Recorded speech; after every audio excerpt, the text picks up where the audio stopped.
നമസ്കാരം. ഞാൻ സുബ്രഹ്മണ്യൻ, പാലക്കാട് ജില്ലയിലെ പട്ടാമ്പിക്കടുത്തുള്ള കൂറ്റനാട് സ്വദേശിയാണ്. ഒരു പാരമ്പര്യ കലാകാരനാണ്. ഇന്നിവിടെ കോഴിക്കോട് ഒരു ഫെസ്റ്റ് നടക്കുന്നുണ്ട്, ഫോക്ക് ഫെസ്റ്റ് നടക്കുന്നുണ്ട്.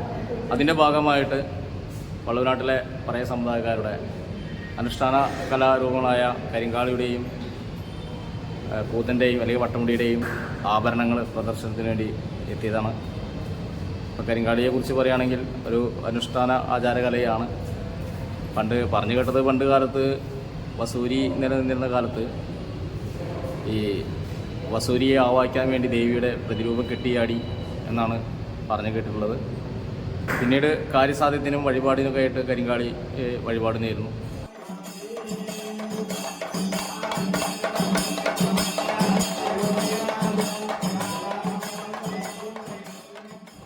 അപ്പോൾ അതിൻ്റെ ആഭരണങ്ങളിലേക്ക് കിടക്കാം. ഇത് ചിലമ്പാണ്, കാൽച്ചിലമ്പാണ്. അതായത് ദൈവയുടെ കാൽത്തളയായിട്ട് സങ്കല്പിക്കുന്നു. ഇത് മാർത്താലി, ദൈവയുടെ ഒരു ആഭരണം തന്നെയാണ്, മാറിലണിയുന്ന ആഭരണമാണ്. ഇത് അരമണി, അരയിലെ അരപ്പട്ടായിട്ട് കണക്കാക്കപ്പെടുന്നു.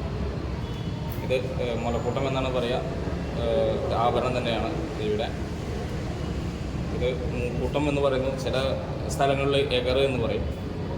ഇത് ദേവിയുടെ ഒരു വല്ല തേറ്റയായിട്ടാണ് ഇത് കാണപ്പെടുന്നത്, ഇത് പറയപ്പെടുന്നത്.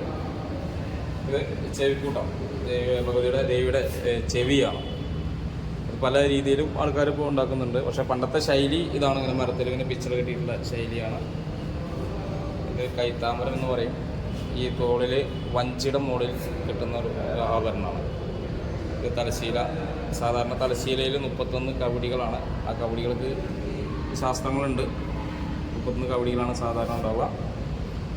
പിന്നെ ദേവിയുടെ ആയുധമായ പള്ളിവാള്, ഇത് ചെറിയ വാളാണ്. ഇത് കൊണ്ട് നടക്കുന്ന സ്ഥലത്തിന് വേണ്ടി ചെറുത് അടിച്ചതാണ്. ഇതിന് വലിയ വാളുണ്ട്. പിന്നെ പീലി, ദേവിയുടെ കിരീടത്തിൻ്റെ മുകളിൽ കിട്ടുന്ന പീലിയാണ്. മുടി എന്ന സങ്കല്പത്തിലാണ് ഇത് ചെയ്യുന്നത്. പിന്നെ ഇത് വഞ്ചി എന്നാണ് പറയുക, കൈവഞ്ചി എന്ന് പറയാം. ഇതൊരു കാട്ടുവണ്ടയുടെ തോലാണ് ഉപയോഗിക്കുന്നത്. ഇതിൻ്റെ യഥാർത്ഥ പേര് ശാസ്ത്രനാമൊന്നും അറിയില്ല. ഇതിലെ വഞ്ചിക്കോല് എന്നാണ് നമ്മുടെ കാരണവന്മാർ നമുക്ക് പറഞ്ഞു തന്നിരിക്കുന്നത്. പിന്നെ നമ്മുടെ ഉടയാടെന്ന് പറയും. നമ്മൾ പണ്ട് കാലത്ത് ചുവപ്പും വെള്ളയും കറുപ്പും മുണ്ട് ഞൊറിഞ്ഞെടുക്കുക ചെയ്യുക.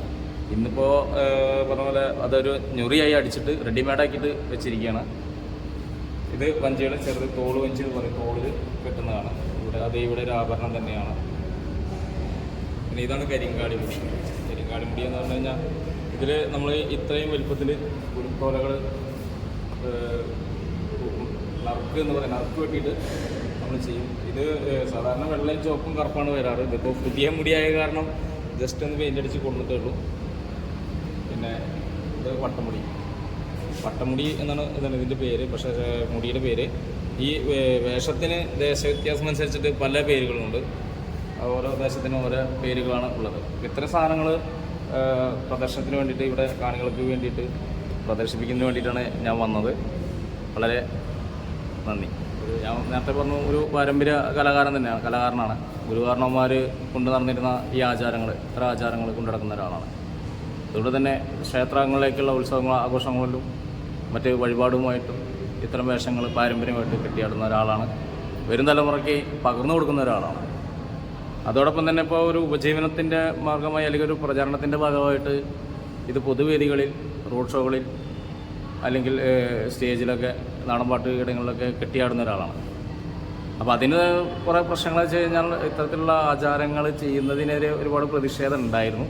പക്ഷേ നമ്മൾ ക്ഷേത്ര ആചാരങ്ങൾ ചെയ്യുന്നത് അത് ആചാരമാണ്, പൊതുവേദികൾ ചെയ്യുന്നത് വെറും അവതരണമാണ്. അത്ര ഒരു വ്യത്യാസമുണ്ട്.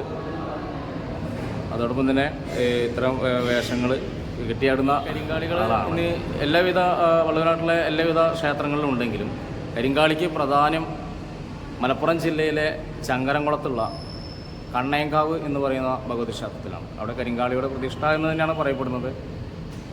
ഒരു വർഷം 3000-ലധികം കരിങ്കാളികളാണ് അവിടെ കെട്ടിയാടപ്പെടുന്നത്. മകരത്തിലെ ആദ്യത്തെ വെള്ളിയാഴ്ചയാണ് അവിടുത്തെ ഉത്സവം. തുടർന്ന് മറ്റുള്ള ക്ഷേത്രങ്ങളിലും ഇത്തരം വേഷങ്ങൾ കരിങ്കാളികൾ കെട്ടിയാടുന്നുണ്ട്.